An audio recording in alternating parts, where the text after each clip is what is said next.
So background to me, I've just actually calculated this. I got my iPhone out to work out when I've actually been, how long I've been writing for. And well, this is me back in the day. So this is me when I started writing. So I've been mainly a bicycle focused journalist since 1986. I created, because I was a magazine journalist, I was able to do things that magazine journalists can do. So I created the British mountain bike team with a co-manager in 1987. And we went to the first World Championships.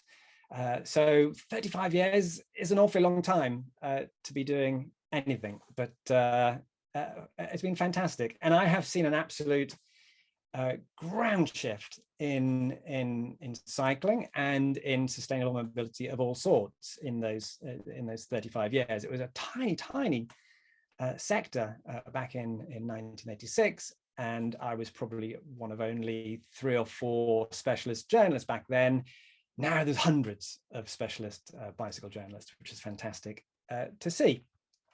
I moved on from that particular magazine, which was called Bicycle Times. I then founded my own magazine called On Your Bike, which was a family magazine. So it wasn't something for spandex, lycra, keen roadies, it was, or mountain bikers, it was something for families. So kind of ahead of its time in many ways, in that it's not with us anymore. It was eventually bought.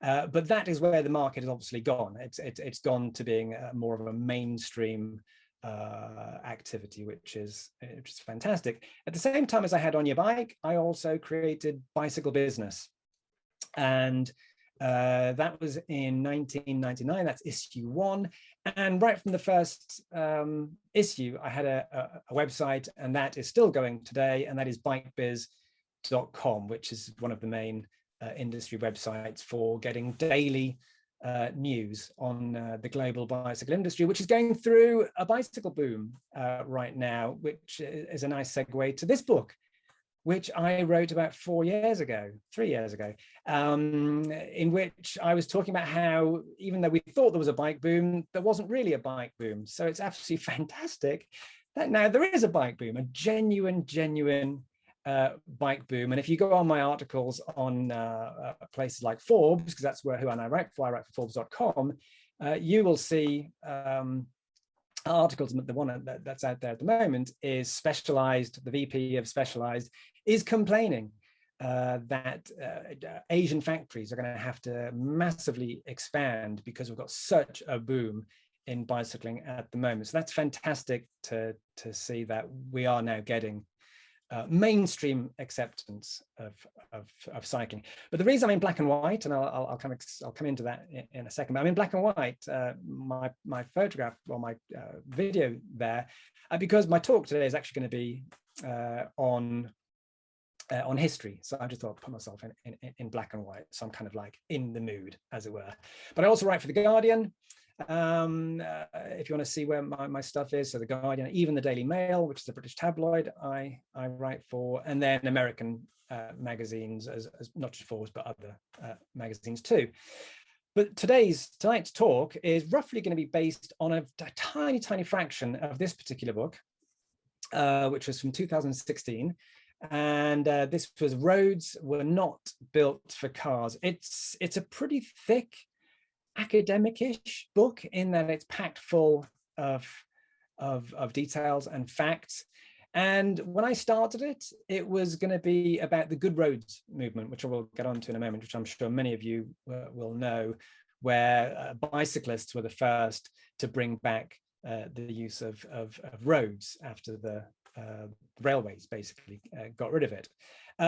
But then the other half of the book that I kind of developed as I was going through was because every time I scratched one of these figures, or scratched behind the scenes of the figures I was looking at, it turns out that they became motorists. So these arch cyclists who I was looking at and who are in the vanguard of the Good Roads movement, and that's in America and in the UK mainly, because bicycling pretty much developed first well, it was in France, of course, first, but it became bigger in Britain and in America. So that's roughly where my talk is going to be talking about.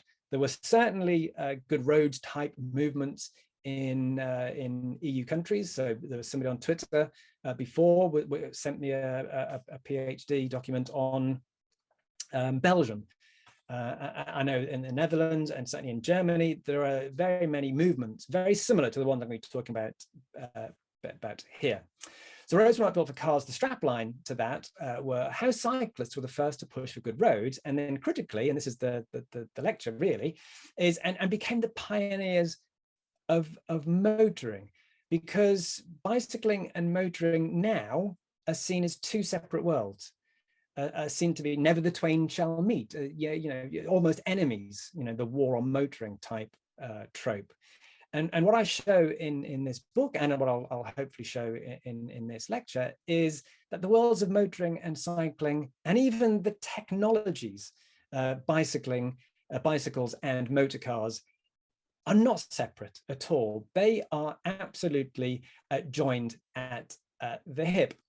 So now I'd like to go and talk about the people, because in many countries, cycling is seen as a lower class form of transport. Not in places like the Netherlands, of course, but certainly in the UK and in America, many of the Anglo-Saxon parts of the world, cycling is very much seen as a working class form of transport, a much lower form of transport than motoring. But that's not where it came from. Absolutely not where it came from. So the first cyclists, I mean, there are these two particular people on this is the front cover of Puck magazine, a satirical US magazine in the 1890s. They're now on safety bicycles. You can see they've got pneumatic tires and stuff. So that's post 1890 for sure. They are the most influential people of the day politically. So cycling back then wasn't a minority form of transport. It was a majority form of transport. And the people doing it were highly influential. So if I expand, well, I kind of like lean backwards. You can see there what that is. If you're familiar with American politics, that's basically a state capital, and that's the caricaturist, the illustrator here, was pretty much saying that bicyclists were people of influence and of political power.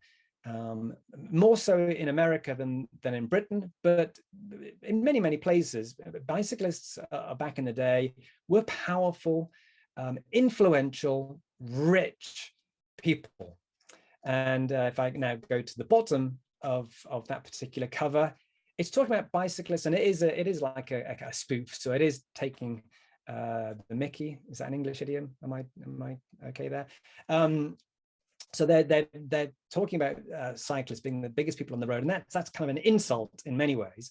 But it's also saying what was absolutely happening literally on the ground, in that bicyclists were more influential than all these other people who you can see in the illustration there, the carriage drivers, which is something that we've pretty much forgotten how influential and important cyclists were back in the day, before the advent of motoring, which of course, as I will describe, came about because of cyclists as well. So going back in time, so that's the safety bicycle there, so late 1880s, 1890s. But the bicyclists who really were the most influential, or started becoming influential, were these people. So it's quite nice that there's a woman there on a tricycle, and there were absolutely, we know that bicycling, led to the emancipation, or was one of the factors that led to the emancipation of women back in the day. But this is in Massachusetts, this particular illustration, showing members of the early bicycling clubs who are wearing like military uniform. And that's mainly because they had to go out in clubs because they were going a long way out into the countryside. And the country folk didn't like these newbies, because they hadn't seen people coming out from cities. People in the countryside, they stayed in the countryside, and people in the cities stayed in the cities, and the railways went past, but they didn't see real people. So when bicyclists came along, it was the first people in maybe one, certainly, or two, or maybe at least one generation of people hadn't been going out into the countryside and the roads weren't being used. So the roads were being left to go to ruin. And it was the bicyclists who wanted to change that, because they were rich, because they were influential, because these particular machines, these bicycles were the red Ferraris of their day. These were high status, fast. They were the fastest vehicles of the day, machines. So these people had political power, and they could get things changed. Whereas, you know, farmers had been trying to get their roads changed and improved for a long, long time, and nobody listened to the farmers. These pushy bicyclists, rich, influential bicyclists came along, and all of a sudden, politicians started to listen to these people, because they're often of the same class. That guy in the middle there, that is Albert Pope, with the pith helmet and the big bushy beard. And he was the father of the American bicycle industry. He took a British invention, which was the high wheel bicycle, the ordinary, the penny farthing, and he imported it into America. He became very rich, and of course he then became a motor car manufacturer. Well, I'm saying, of course, okay, he became a motor car manufacturer later, but he started his riches. He started his form in transport as an influential bicyclist. But he knew that to get this machine used, you'd have to have better roads. You'd have to have somewhere to ride these athletic, speedy machines. So he was one of the main funders of the American good roads movement. And that's Albert Pope on the right there. And that's one of the publications, The Gospel of Good Roads. So his money helped pay for a propaganda campaign to get roads massively improved in America, of course. And his money paid for rolling campaigns. So there's the Port and Wheel Club is going out there with a horse and carriage, going out there talking about how we must improve country roads. And they were saying that, yes, because farmers would want these things, but mainly because they wanted to go fast on their elite machines. Now, Albert Pope didn't only import bicycling from Britain, he also imported the idea of the good roads movement. So the good roads movement is now considered to be an American innovation, and of course it wasn't. It was very much a British innovation. So if I just go to my pointer here, and if I just say there, like 1886, that's when the Roads Improvement Association was founded. That later became an arch motoring organization. It was taken over by motoring interests post 1900 and had a massive impact on the roads in the UK and eventually in how we got motorways, that kind of stuff. But 1886 was when it was founded, and it was founded by the Cyclists Touring Club, and the equivalent today of British Cycling. So these two organizations founded a roads improvement association to lobby politicians to improve roads, and it worked, and that's why we got better roads in the 1880s, 1890s, into the 1900s. So even asphalt, which we think of as, you know, a road treatment for motor cars, pre-existed the world of motoring. And the first asphalt trials were in 1902 or early 1900s. Modern asphalt, not just, you know, asphaltum, which is like a tar product, were by cyclists. So it was the cyclists who were pushing for this road treatment. And I will get on to what was actually on the surface of roads at the time in a second.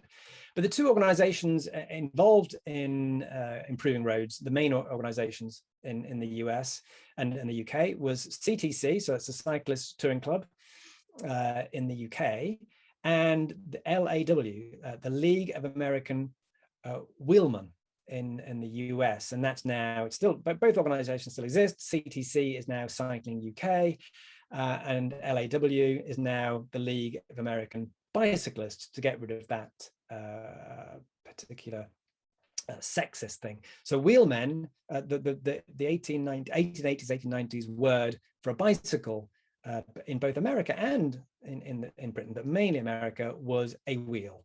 So a wheel meant a bicycle. So the early bicycles obviously didn't have pneumatic tires at this time. They were pretty hard things to ride. So you needed good road surfaces to ride on. And this was the road surface at the time, which actually it looks like now you'd consider that to be a gravel road. That's where you'd go gravel riding. But that's a macadamized road surface. And it's surprisingly good. When motorists came along, they kicked up these roads and very much wrecked them. But when cyclists were lobbying for macadamized roads, then the surface was actually very good. So the technical term for this particular road surface is water-bound macadam. A macadam is a road engineer, John Loudon Macadam, who invented this, or didn't invent this method, but he perfected this particular method. It's basically you have you do a camber on the road, you pile lots of stones up, and the top layer are very small bits of gravel, bits of stone, that when the vehicles go over this particular road treatment, it compacts them, and then rain comes down, and it makes a surprisingly weatherproof all year surface road. And that's what the cyclists back in the day, that's what they were trying to get. They were trying to get the horrible corduroy and muddy roads turned into macadamized roads. And then later, they were also trying to make them into asphalt roads before motoring came along. I'd like to show you a map now. If I move away, that's a road surface map of London and neighborhood. And you can see at the top there, this is CTC was involved in this. It's actually a 1920s map. But if you see here, let's give me the pointer again. These are the road surfaces of the time, even in the 1920s. This is what cities had. So you've got wood surfaces, you've got a little bit of asphalt, and you've got macadam.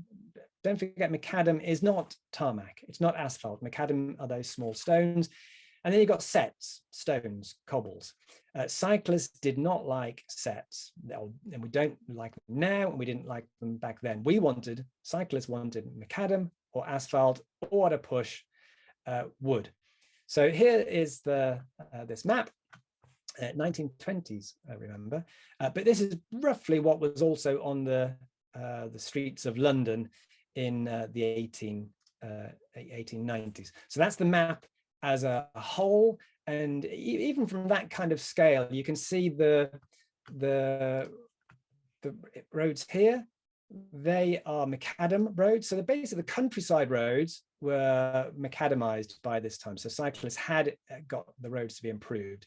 So they are all red. When you get closer into town, into here in the center of London, they are wooden roads, and there's a tiny bit of asphalt as well. So I'll go zooming in a little bit. So the yellow there, that is wooden roads. So the streets of London were covered not in gold, they were covered in wood. Piccadilly, the Mall, Constitution Hill there next to Buckingham Palace. Okay, that was asphalt. And then Victoria Street here, that was macadam, wasn't it? No, that's macadam, sorry. Red is macadam, yellow is wood.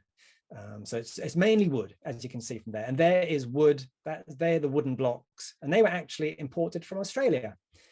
So the roads of the 1890s in London were basically an Australian fire risk.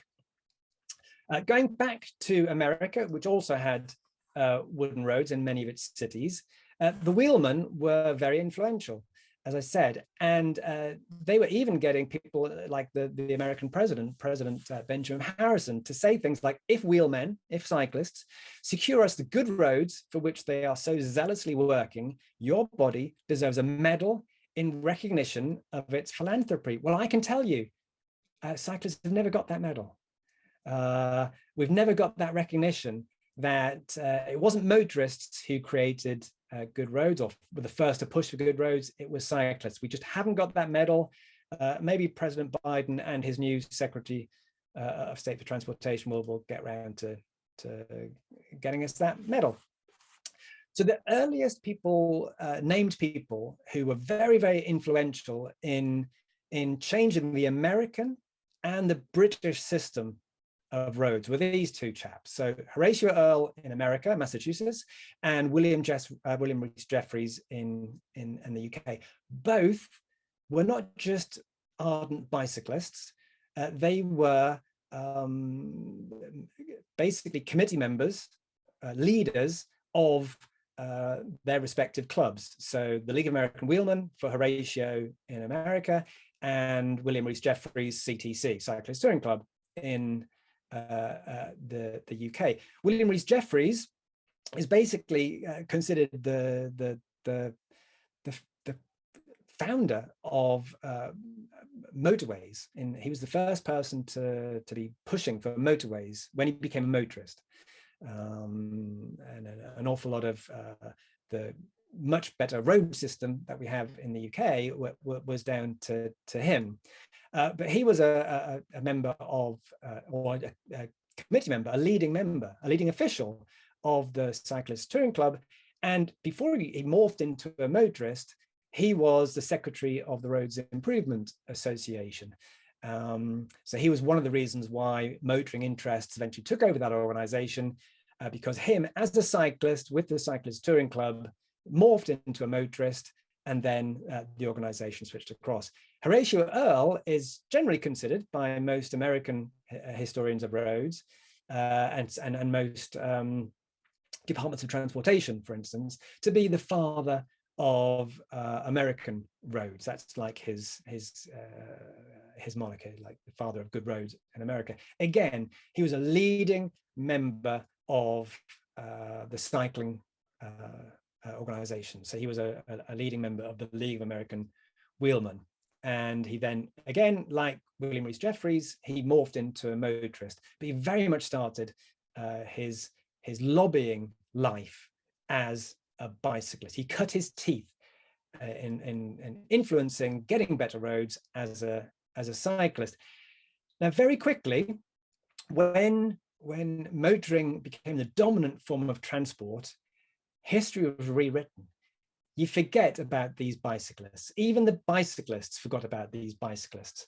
So bicyclists basically wrote themselves out of history, because all of these early bicyclists, leading members of the bicycle organizations, became proto-motorists, became the people who went on to carry on the good roads movement in the new guise as proto-motorists. And they were almost didn't like the fact they'd started life as bicyclists. So many of them actually, even in their biographies, rewrote their history and scribbled out the fact that they were cyclists, because cyclists in the 1930s, cycling had become almost shameful.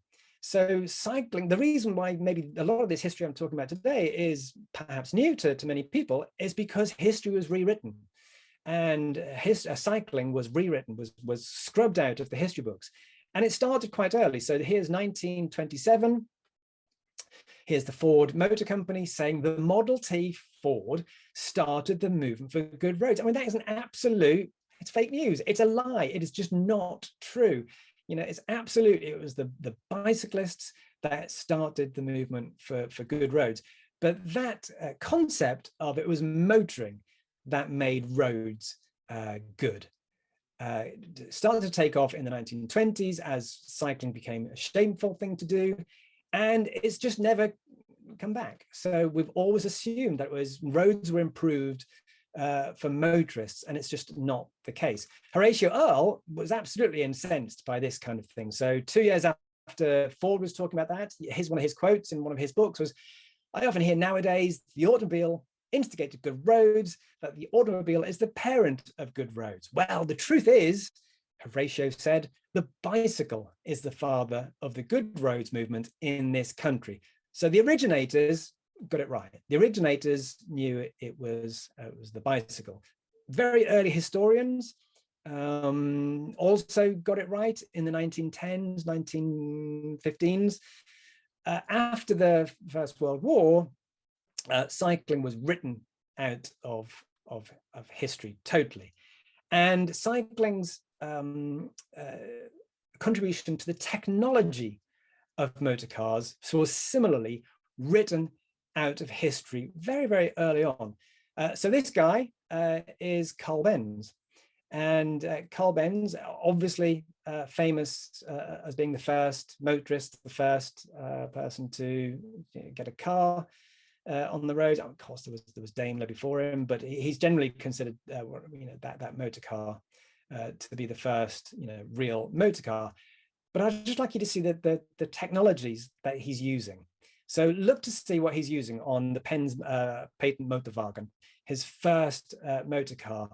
Well, just look at those big wheels. They're bicycle wheels. They are bicycle spokes. There's bicycle chains on there. There's no doubt a bicycle bell on there. There's a ton of stuff on there that comes directly from the world of bicycling.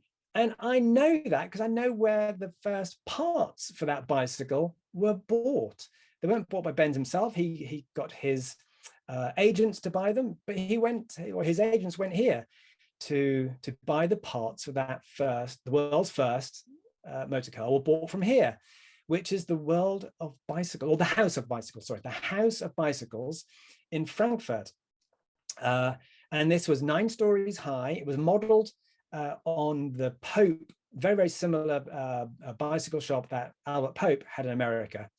And it was just, obviously you can see, packed full of high wheel bicycles. If we go zoom in, if I move across there, you can even see a little bit of entertainment for the children who were coming into this shop. So there's a little roundabout there, which is very nice of them to produce that. But here you can see next to it are basically the parts. So Carl Benz's agents didn't have to go very far to get these parts. There they were in that particular bicycle shop in Frankfurt, which was owned by this guy, Heinrich Claire. And he was a big cyclist, as you can see, a champion cyclist. He created a velodrome outside his shop. He was he created a very, very well-known the Frankfurt Bicycle Club, which was very influential in its day. He later became a motorist and a motoring manufacturer himself. So I'm sure many of you will be aware of the Adler brand of motor car. Well, first of all, there was the Adler Eagle brand of bicycle. So Mr. Clare had his bicycle first, and then he became an arch motorist and moved on to motoring. But he was always a member of his bicycle club right through into the 1920s, I believe. So he kept his bicycling beginnings. This is Sterling Elliott. So I'm going to go back to America now and get another innovator. And this guy, nobody really knows of him today, but he was the Elon Musk of his day. He became very, very rich, like Elon Musk. But he wasn't investing in Bitcoin. He was investing in bicycles. And this particular bicycle, in particular, he created wooden wheels, but then he created this quadricycle for his wife. What's interesting about this particular quadricycle is this particular part of the bicycle here, or the quadricycle, I should say. It's a knucklebone axle, and it basically meant you could then steer a 4-wheel vehicle. Now, it's a type of differential axle. So bicycling didn't come up with differential axles, but this particular knucklebone axle, this kind of differential gear here, excuse me, differential axle, that's the one that transferred directly into motoring. So, I'm going to get some water.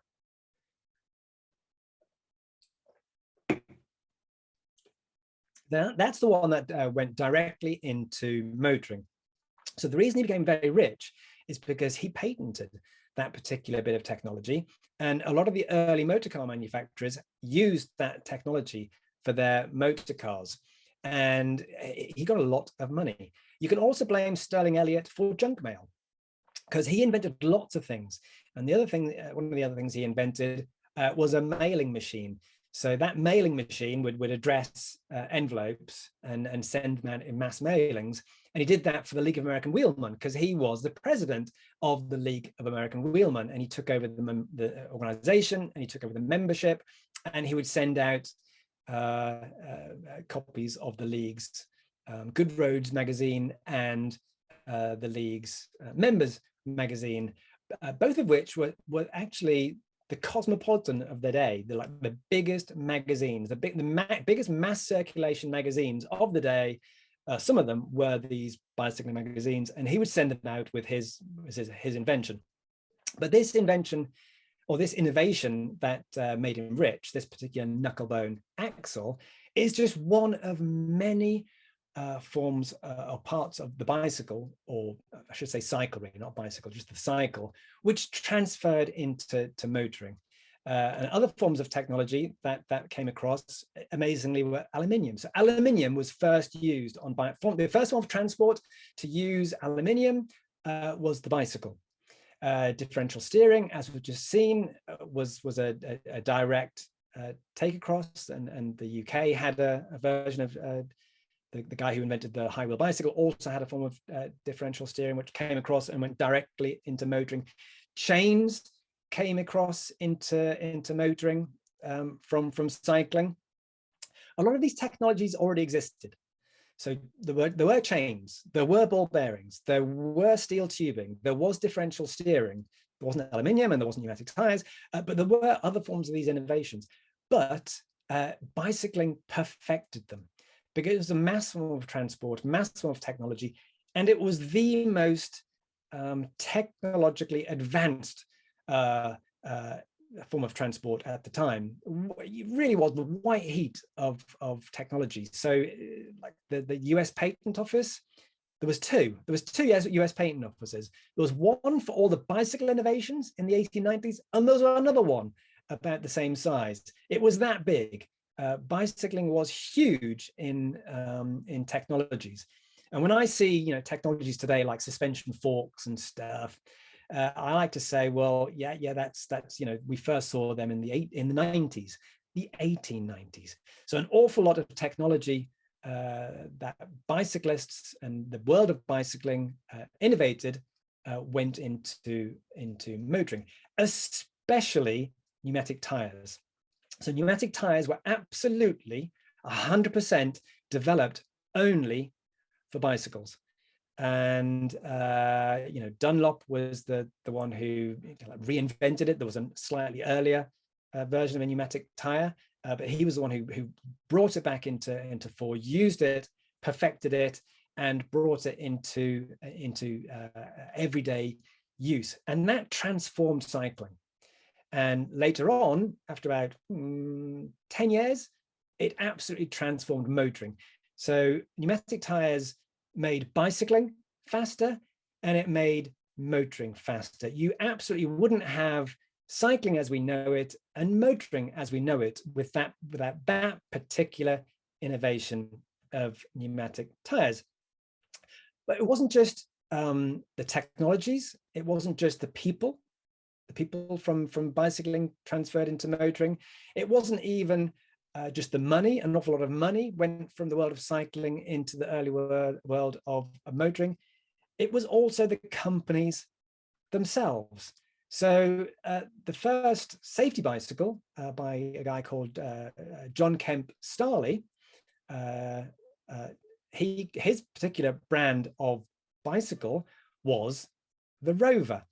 And any Polish listeners, viewers, will know that the word Rower is the Polish word for bicycle, and that's where it comes from. It comes from J.K. Starley's Rover bicycle, the Rover that set the fashion to the world, because that was the first safety bicycle. So it was J.K. Starley was the nephew of the inventor of the ordinary bicycle, and he was one of the creators of the safety bicycle. So diamond-shaped frame, 2 equal-sized wheels. This particular bicycle you can see here doesn't have pneumatic tires yet. So it's clearly mid 1880s, because pneumatic tires came in at the end of the 1880s. This particular brand, the Rover, if you've heard of the Rover before, of course you've heard of the Rover before, because there it is there, the Range Rover. So the Rover brand of motor cars, and I got that shot with an early bicyclist coming across as well, which I quite like.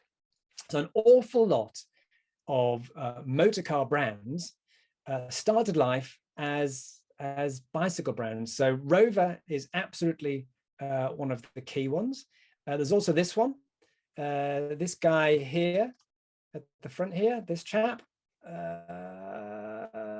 Do you know who that is? That is Royce. That is the guy who is the Royce in Rolls-Royce. So he was a big-time bicyclist. He was also a big-time aviator. He died in an airplane crash about 15 years after this particular photograph. But there you can see him on a quad. He was a university cyclist. He was a Cambridge Blue, almost like not a pro athlete, but a very, very high level bicycle athlete. And he then went on to found or co-found Rolls-Royce. This is Champion. It's actually Albert Champion. And he was, I think it was the second Paris-Roubaix that he won. So in the 1890s, he won the Paris-Roubaix bicycle race, kind of like a gravel race, if you like. But there's his brand, Champion Spark Plugs. So he went from the world of bicycling into the world of motoring and created one of the two biggest spark plugs brand.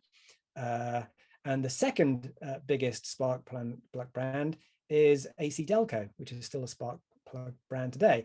And AC Delco is actually Albert Champion. So he was involved in both of the biggest spark plug brands. And the reason there's a rocket there is because spark plugs were in the Apollo space mission. So that particular advert from AC Delco was plugging, if you like, that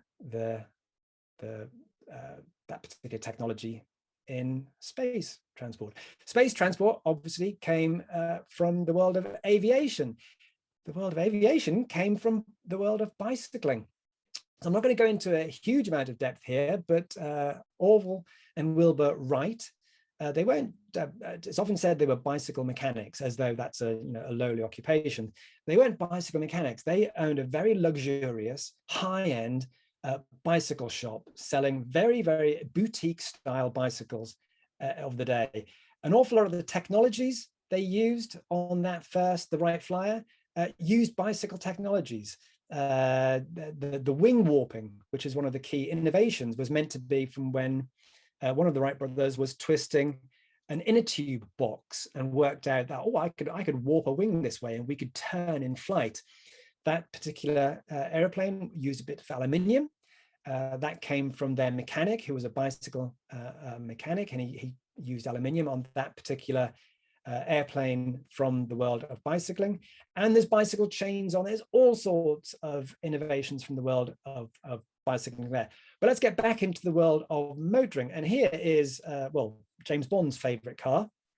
And that, of course, is Aston Martin. And the chap, you can see it's both the same person, is a guy called Lionel Martin. He was the one who founded Aston Martin.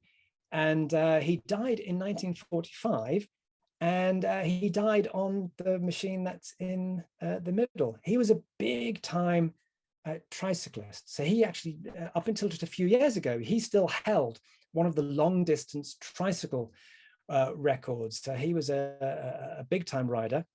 He and his partner Bamford, who founded Aston Martin, they were members of the Bath Road Club, both of them big time bicyclists. The first advert for an Aston Martin motor car was actually in the Bath Road News, was actually in a bicycle magazine. This chap here, he liked his bicycles. He very much liked his bicycles. When he was a lot older, he was still riding bicycles. This is Henry Ford. Henry Ford, even when he had a motor car brand and a motor car factory, he would ride to work in Detroit. He loved his bicycle. Of course, he used bicycle technology in the first Ford motor car. So as you can now see, as I'm sure, I don't have to use the pointer now, you know where I'm going to go with this. It's bicycle wheels, bicycle spokes, there's a bicycle bell there, absolutely pneumatic tires there. There are technologies on there that have come directly from bicycling. Even the chassis comes directly from quadricycles, and the differential gear has come from the world of bicycling. When he was in his 70s, he still had an English roadster bicycle, and he would ride it around his estate. And that was a very lightweight. He said in the journals that it was 12 pounds, which seems incredibly light. That's 5 kilos. But anyway, it was a very, very lightweight bicycle. He loved bicycling, did Henry Ford, despite what his company said about good roads earlier. Here's another bunch of cyclists who went on to create a motoring company, and that's the Opel brothers, one of the biggest brands in the German-speaking world, of course. And they are the sons of Adam Opel. So these are the guys who went on to turn the Opel bicycle company into the Opel motor car company. Adam Opel thought motor cars were awful. He called them stinkwagens, and he absolutely forbade his sons from getting into the world of motoring, and they ignored him and created the brand of Opel. Now, Opel is just one, and Ford and Rolls-Royce and Aston Martin and all these other brands, it's just one of many motor car marks that owe their absolute beginnings to the world of bicycling and cycling. So by my count, there are about 67 motor car marks that owe their provenation to the world of bicycling. And not everyone on here is one of those, but there's an awful lot of those has come from the world of cycling. You basically would, many early historians would say that you wouldn't have the world of motoring if you didn't have the world of cycling first. And even brands that you really wouldn't think of as having any bicycling beginnings, because look at that huge behemoth of an SUV. These are the things that photographs that cycle advocates now, they take, and pedestrian advocates, active mobility advocates, they stand in front of the grille of those things to show how anti-pedestrian, anti-cycling, these things that are massive. But this is another brand that has come from the world of bicycling. So if you go on GMC's website, they talk about how that was the General Motors Corporation. That's where it came from, and they stop at 1902. Well, I went to Detroit, and I found the actual beginnings of this particular brand, and I went to the Detroit Public Library, and it was founded by Max and Morris Grabowski. So it's actually the Grabowski Motor Company. And of course, earlier than the Grabowski Motor Company, it was the GBC. It was the Grabowski Bicycle Company. They were bicycle innovators. They were doing stuff in Detroit. The reason Detroit became a huge car making city was because it was Motown was because earlier a center for bicycling. So you wouldn't have Motown unless you had Bytown first. And here's Max sitting in I think it's in the 1940s here. He's on the left, but there's a GMC truck. So not just GMC, there's all sorts of other brands. So including Chevrolet, Peugeot, of course, Dodge. The Dodge brothers were still into their bicycling in the 1920s. They were members of the League of American Wheelmen, and they would go and officiate at races. Cadillac has also got very good bicycling beginnings. So there's an awful lot of, 67 of motor car companies that owe their beginnings to the world of bicycling. And in the early days, in the pre-1920s, that debt to the world of bicycling was incredibly well known. You didn't have to really say it. It was just obvious. So in 1902, this is from Automobile Magazine of the US, you had this illustration, and it's not genuinely a very, very strong person holding up a very, very lightweight motor car. This is obviously an analogy of where motoring has come from. Motoring has come from the world of bicycling. So it's very, very well understood back then. Of course, today, absolutely not understood. The worlds are meant to be incredibly separate, and we now know, of course, they're not. And I haven't even touched on all the organizations or the magazines, all of these different things that also come directly from the world of cycling. So the AA, Automobile Association in the UK, were founded by bicyclists. The American Automobile Association, likewise, founded by bicyclists.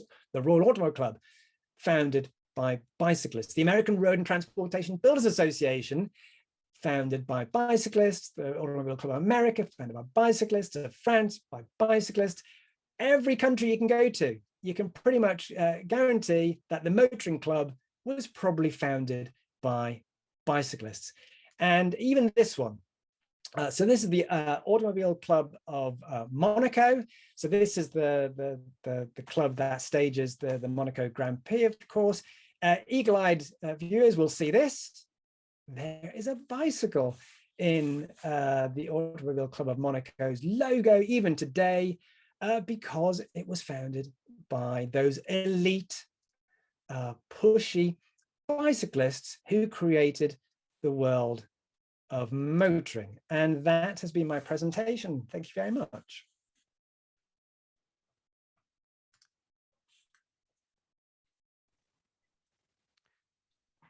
Thank you very much, dear Carlton, for this very well-informed, quick scan through what I would call a very interesting and lots of things that I haven't heard ever before on the development of technology.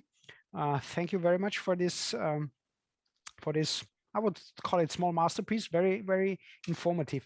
Now we already have 2 questions which are written in English, and I would start, if you don't mind, with the first one. Sophie Koppensteiner is asking, one question regarding the map with the different road surfaces. Was it made particularly for or by the cycling movement or the good roads movement? And what was the purpose of this map? Was it some kind of a planning tool?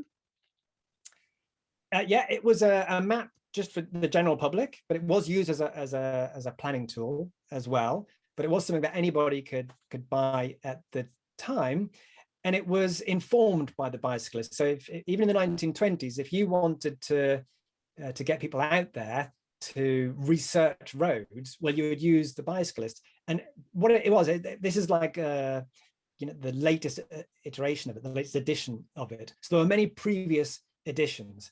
So it had started before motoring, and then many editions later, it was still being researched by cyclists, but there have been many previous editions where cyclists had been involved also before motoring, because of course 1920s is big time motoring.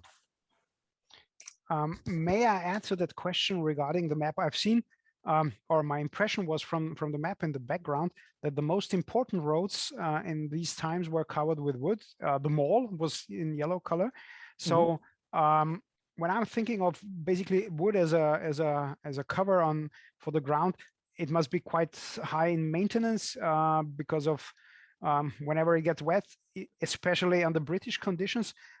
So what was actually the motivation for using roads, or what were the how to say the positive sides or the benefits of using wood on roads? Do you know that?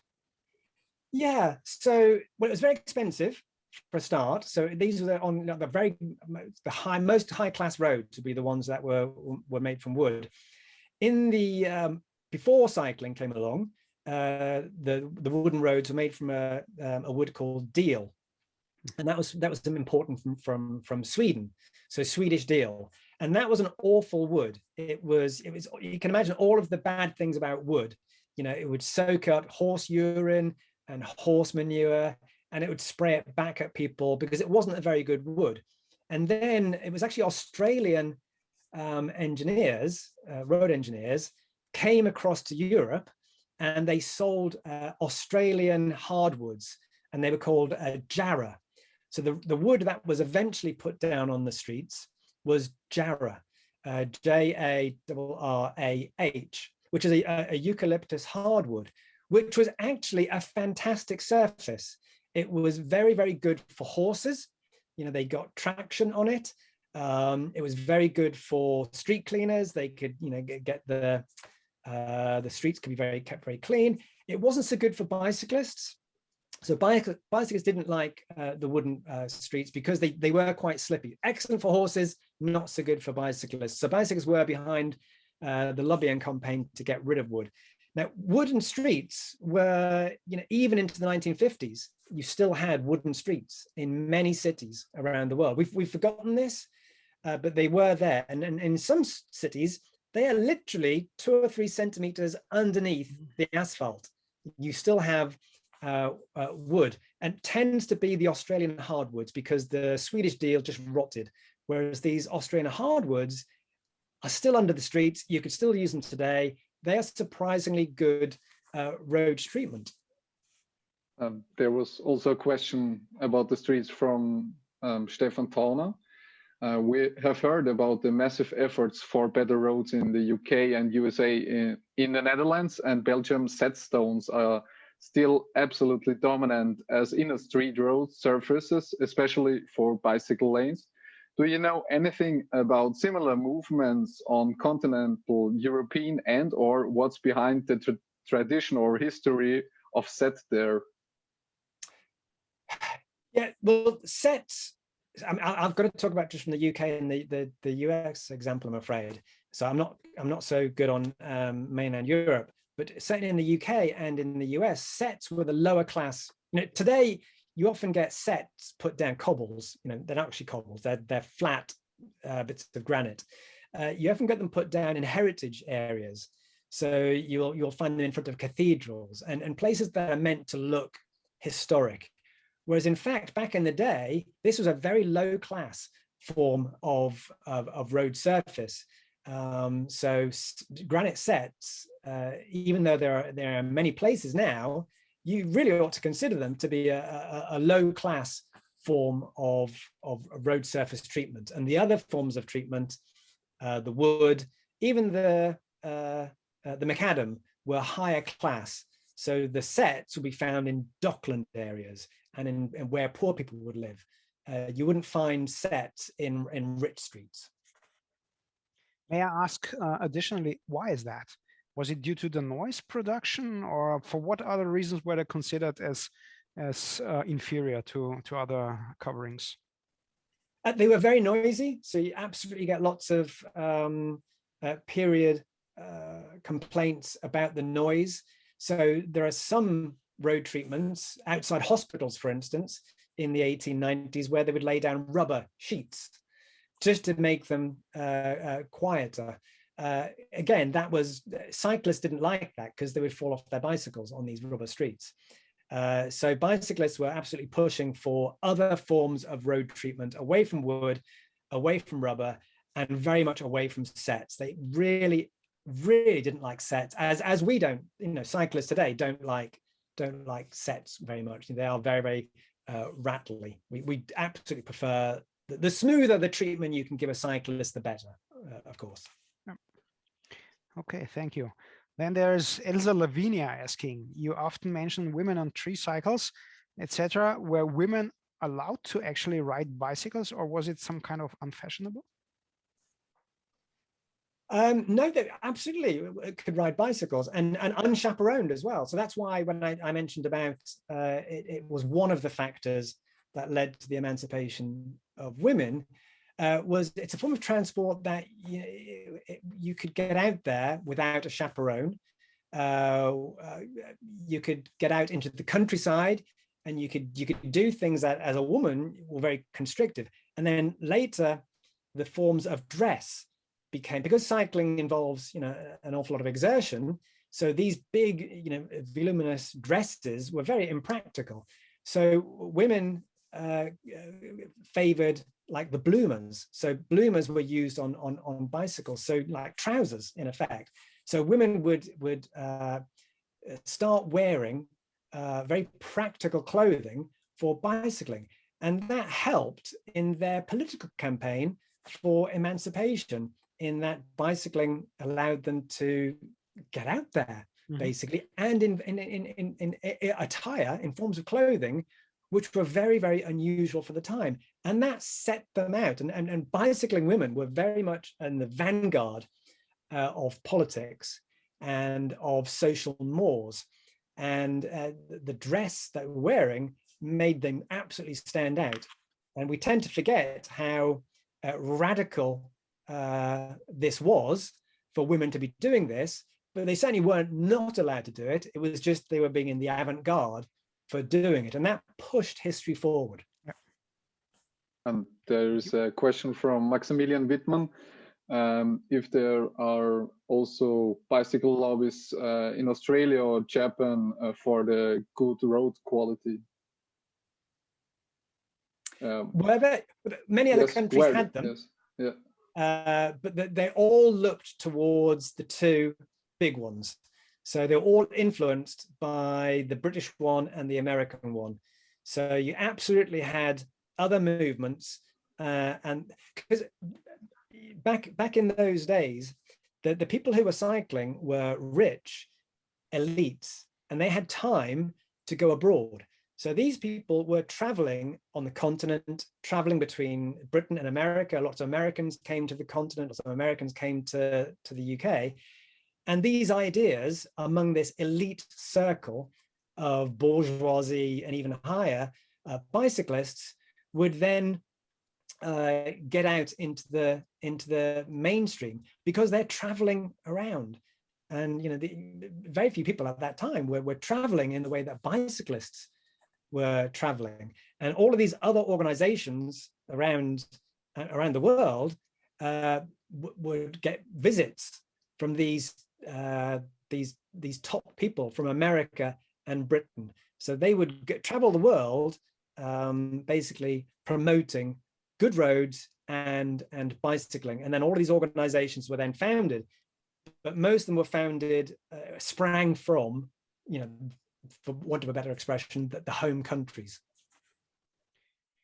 Okay, thank you for that answer.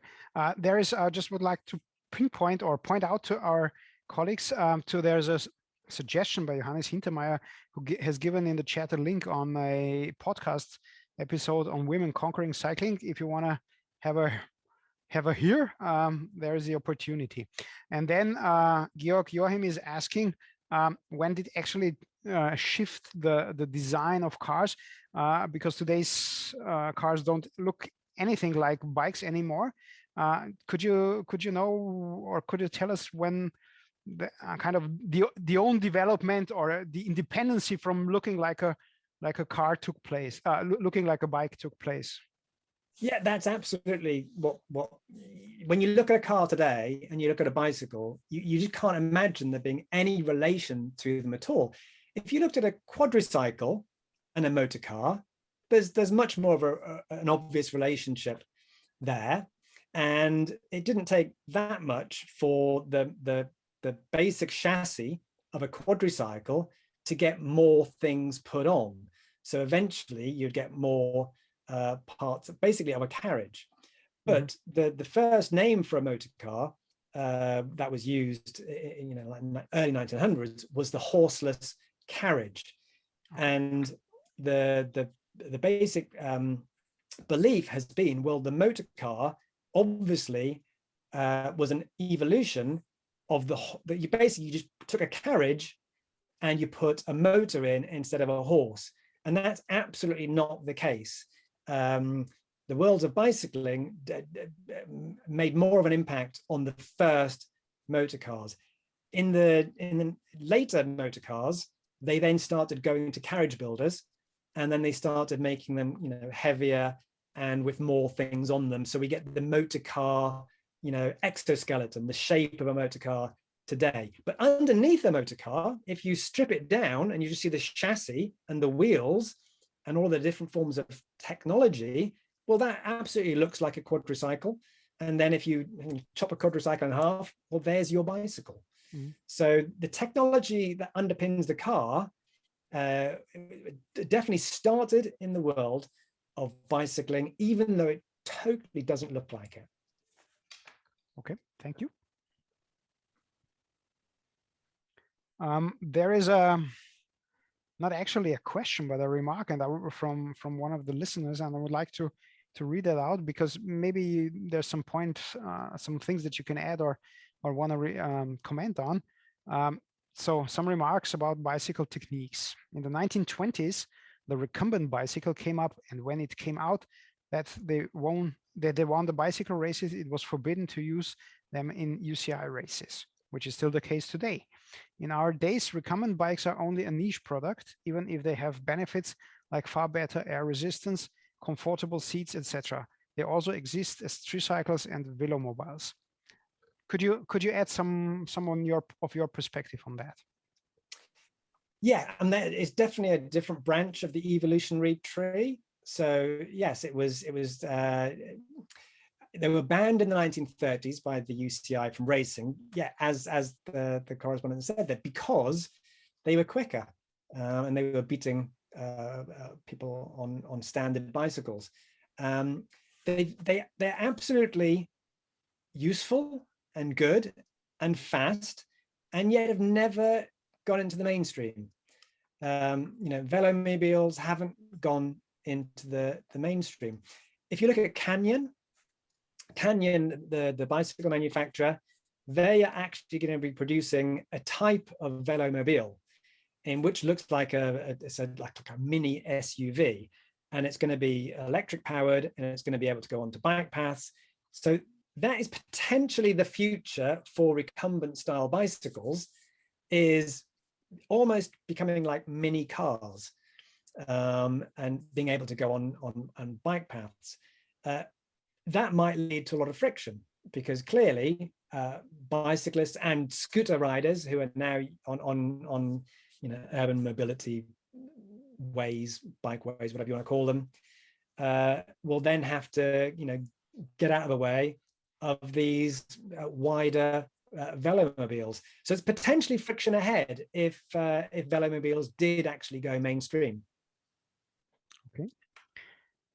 While I would like to invite all listeners to ask other questions, I would like to pose a question by myself. I think there are two inevitable questions following your talk. First of all is what if question. Would there have been a possibility of another development?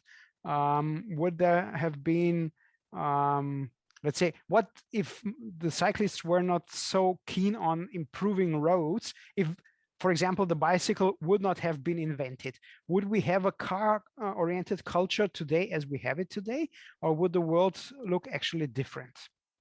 Could you speculate on that? Yes, it is speculation, of course. You really can't tell, because it's a part of history that is just hasn't happened that way. If I had to really imagine it, well, we had an awfully long time where there were horse carriages and horses pulling them, and that technology really didn't change. It really didn't change for hundreds and hundreds of years. It didn't develop. It only developed when bicycling came along. So if you look at the trajectory of horse and carriage, and you had a train, well, trains would just get faster and faster and faster and better and better and better, and the horse and carriage would just service the trains, and the rural roads would just fade away, and it would become a train society. I think the train network would have got denser, and the road network would have withered away.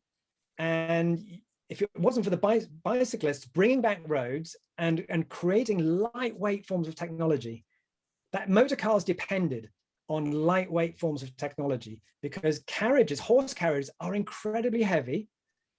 You couldn't just put an early Daimler motor on a carriage. They wouldn't go anywhere. They wouldn't have gone 2 miles an hour because they were just too heavy. It was the lightweight tubing, eventually the pneumatic tires, all of these forms of technology that only came from bicycling that allowed motoring to ride off into the sunset, to ride off, and in effect throwing dust in bicyclists' faces, apart from the fact that of course the people doing it were the bicyclists. So those early bicyclists are the ones who became the first motorists. So whenever a motorist says, well, English idiom, bloody cyclist, it's like, yeah, it was the cyclists who created motoring. So we can actually blame ourselves for the world of motoring. I think we can definitely blame cyclists for something, and that is creating the world of motoring. Sorry. Let me, Christoph, before you continue with the question from the chat, add my second question. So that was the what if, but on the other hand, what is the actual learning that we have from this kind of development of the history of technology for the future? Is there some lessons to be learned for developing the actual transportation, motoring-oriented transportation system forward to some kind of future, more lightweight, less invasive system? Is there some specific learning that you would advise us on? Well, the two worlds are now so separate, and are both perceived and are definitely definite. The technologies, so the evolutionary tree is motoring came from cycling, cars came from cycles. However, they diverged, and they diverged in a rather massive way, so massive that we don't even know that motoring and motor cars come from the world of bicycling. So the only places where they really meet now is at the high end. So you've got like McLaren, and you've got other Formula One motor car companies who will liaise with companies like Specialized, and they will create faster bicycles, by using the wind tunnels that were of course invented for bicycles by Wilbur Wright was the first person to do a wind tunnel, and he's doing it for bicycles. So what's coming up is, I don't think anything's going to be, because the worlds are so divergent now, I don't think they're going to actually, the streams aren't going to cross again, I don't think. However, clearly, cities cannot cope with motor cars. Motor cars are great when there's one of them. When you're in the 1890s and you've got a motor car, you're fantastic, you're golden. You can go where you want, as fast as you want, do what you want, and there's only one of you. When everybody's got a car, clearly cities cannot cope. No city can cope with mass car ownership. So by pure dint of spatial awareness, we are not going to have cities where are going to be car saturated in the future. And that's where scooters and bicycles and walking are going to come back to the fore. And bicycling, which begat motoring, will actually then leapfrog motoring. So I think we'll come to see, and in 200 years' time, I think we'll come to see motoring as a blip. We now consider it to be all dominant, and we can imagine no other future apart from cars everywhere. But that's what the train people thought. And before them, that's what the canal people thought. All of these forms of transport were very big in the day and went away again. And I think the era of the bicycle, or the era of the small urban mobility, if that's a scooter, if that's a bicycle, it's a monowheel, whatever, that is going to be the future for cities, because we haven't got enough space for these very, very large four-wheel vehicles that evolved from very skinny single-track vehicles, the bicycle. Okay, thanks. There is another question from Sophie Koppensteiner. How come that on many of the pictures you showed us, women are on the first row cycling, like on your background picture? Was the cycling industry back then really that progressive? Yes. I mean, people like Albert Pope, they wanted women on bikes. They wanted more bikes to be sold. And they recognized that you've got 50% of the population if you're not producing these things. And the first, the high wheel bicycles were not suitable for women. So the red Ferrari of the day, the ordinary bicycle was mainly for men. There were some women who rode them, but it was very few and far between. It took the innovation of the safety bicycle by J.K. Starley to then bring women into cycling in huge numbers. And that's when it became an absolutely democratic form of transport. It became a transport for all when women could ride it. Because as you see from the picture, I mean, it's almost it's good that there's a woman there on a tricycle. I don't think genuinely, that's propaganda. I don't think genuinely women were out there on the same rides in the 1870s with men on those particular kinds of tricycles. They were too slow.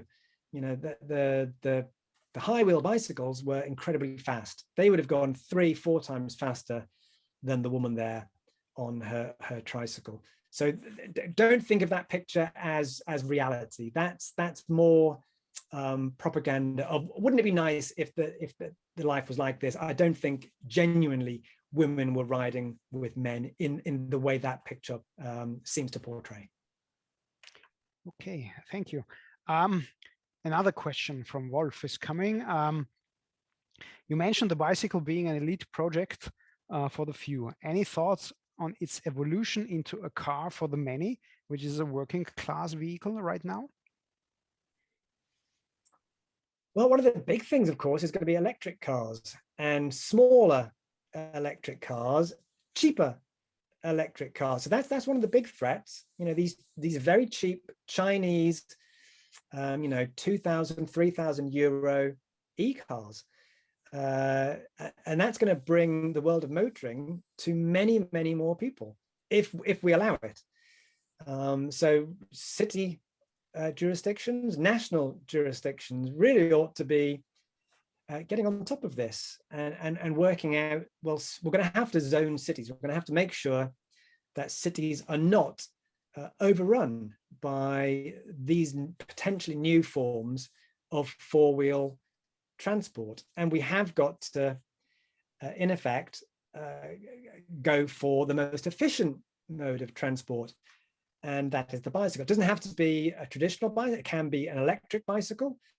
So electric bikes, I would say, stand the best chance of being the vehicle for everybody. Once the prices come down, because they are quite expensive at the moment, then that can be the vehicle for everybody if we've kept all these other forms of transport off the cycleways, of course.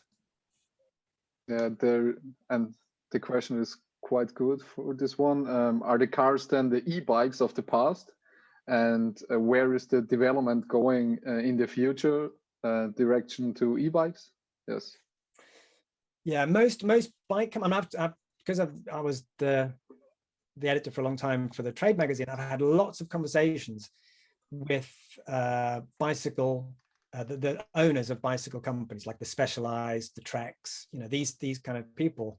And I've always said to them, because I'm also a historian, and I saw how bicycle companies transformed into motor car companies. So I've always assumed, and for the past 15 years, I've assumed that the kind of companies like Specialized and Cannondale and Trek and other mainstream Univega, Rally, Gazelle, they will become electric bike brands. And the kind of traditional, the analog bicycle will become almost like, manual typewriters.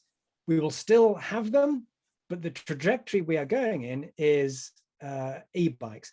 So Mike Sinyard, who owns Specialized, when he retires, which won't be too far away, he will retire and he'll hand over a bicycle company. In 20 years' time, I don't think Specialized will be a bicycle company. It'll be an e-bike company with heritage products. We've got these, old kind of bicycles. They will still become very good, So you will get very, very good analog bicycles. But I think that the future is now going very much to some form of electrification for bicycles, whether you like it or not. I think that is the trajectory of motoring. That is the trajectory for cycling. You will get more and more, and you won't even know they're there. You were getting more and more bicycles coming out now that if you see it riding past, you wouldn't know it's an electric bike. And in a few years' time, that's going to be totally the norm. So all of these bicycle companies are even now becoming e-bike companies, not bicycle companies. That's a very interesting, thought-provoking statement. I think I'm gonna sleep over that. Yeah, interesting. Yeah, well, if to consider that maybe even in our lifetime, probably in our lifetime, kind of the how to say, body energy driven or body energy traction bicycle may be considered as a heritage product. Very, very interesting thought. There's a light question from Leon coming. What is your favorite kind of cycling? All of it. I've got a unicycle. I've got a tandem. I haven't got a recumbent, but I used to have a recumbent. That is, I don't know. Which bicycle do I use the most is my cargo bike. So I use an analog cargo bike to get around pretty much everywhere because it's so incredibly practical. I have had electric cargo bikes, so manufacturers send me them. The Turn GSD. I don't want to have to name names here totally, but the Turn GSD is a car killer. When I've had that on test, I didn't like to give that back because that is a fantastic product. So you can put kids on, it's modular, you can put luggage on, you can do all sorts with that particular kind of bike. So car killer electric cargo bikes are definitely part of the mainstream, and I absolutely like riding cargo bikes. So I can't say I favor any one over another because I have got road bikes and mountain bikes, so many bikes. But the bike I use the most is a cargo bike because they're so incredibly practical. Now, two questions combined. So there may be an e-bike Tour de France. And would you say that nowadays bicycle is more a form of sport than a form of transportation? That's the beauty of bicycling, of course, of cycling. It's absolutely both. So you can do either. You can do both. There are Dutch, roadies, Olympic, medal winners who have been photographed on their Dutch sit-up bike in their civilian clothes. So you can be, the best cyclist in the world and still use a bicycle for transport. So they really don't have to be separate things. If you want to make them separate, okay, make them separate. But they don't have to be. You probably need a few different kinds of bicycles if you want to, truly live the bicycling lifestyle. You're going to need, possibly an e-bike, a cargo bike, probably a folding bike so you can mesh with other forms of transport, so you can go on trains and airplanes and stuff. So Mike Burrows, the designer, he said you basically need 7 bicycles. So if you truly want to be a cyclist of all types, then you need 7 bicycles in your life. different kinds of bicycles. Okay. There's another, I think, I consider it a very interesting question coming from George. Nowadays, there are conflicts between car drivers and cyclists. Will we have conflicts between differently motorized cyclists in the future? Will there some kind of different motorized classes appear? Yeah, the standard answer to that is idiots on bicycles are also idiots behind the wheel of a car, are probably idiots walking on the footway. They're just idiots. So if you haven't got, if you don't care for your fellow human being, in a car, you probably don't care for your fellow human being when you're on a bicycle. You probably don't care for them when you're on the footway. You're just not a very nice person because you're not considering other people. Will there be different classes? Possibly. In those countries where there's lots of regulations anyway, so say the Netherlands, a highly regulated country, Germany, highly regulated country, Austria probably, highly regulated country, yes. More laissez-faire countries, if I can say, like America, can you imagine? It's much harder to imagine it in other countries. But some countries, yes, I can imagine it happening because there is definitely conflict coming. You know, we see the scooters, you know, they potentially can be very fast. And right now, they are mostly people try to keep them on roads. But of course, we know, you know, people take them on sidewalks.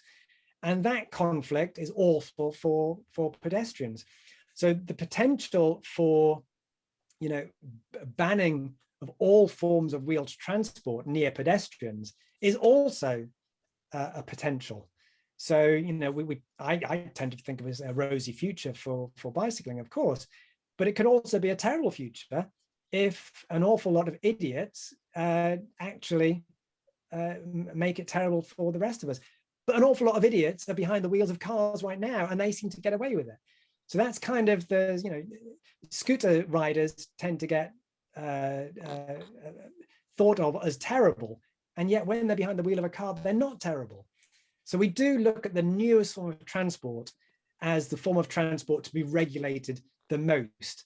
And the form of transport we should be regulating the most, motoring, is in most countries incredibly lightly regulated. My personal opinion is the technology we have had since the early 1900s should be absolutely minimum in every single motor vehicle, and that's a speed limiter. Not just what's being brought in the next few years in the EU, which you can actually turn off if you want to. Every new car is going to have a speed limiter, but you can turn it off. It should be, if you want to go anywhere near people, you've got to have a speed limiter. Why would you not have a speed limiter put in your car? Then, of course, it then comes down to, well, okay, you're going to have it on your bicycles as well, and also on your scooters. So that kind of regulation is going to absolutely exercise the politicians of the future. Yes. I think it's also a question about the quality of the streets and not the human culture, of course. Yes. And additionally to this question, there actually is something like that conflict in the Netherlands. Their mopeds are allowed and sometimes even required to use bicycle lanes. There is quite some discussions to get them banned from cycleways, and maybe they get the street from the motorists, of course, the cars. Yeah, I know that's a very contentious topic. Space discussion. Yeah, space discussion. Yeah. Yes, that's a very, very contentious topic, and it's a tough one, and it's always been tough with transport modes. You know, pedestrians should really be favored everywhere because that's the oldest and best form of locomotion at the end of the day. The other forms of transport, has got to be like, you know, the pyramid of users. So it has got to be the pedestrian at the top, and everybody else below has got to be regulated. So pedestrians should always come top. I think that would be the word for the Sunday. A very nice wrap up of your talk, and I think also of an out view on future mobility policies in cities. May I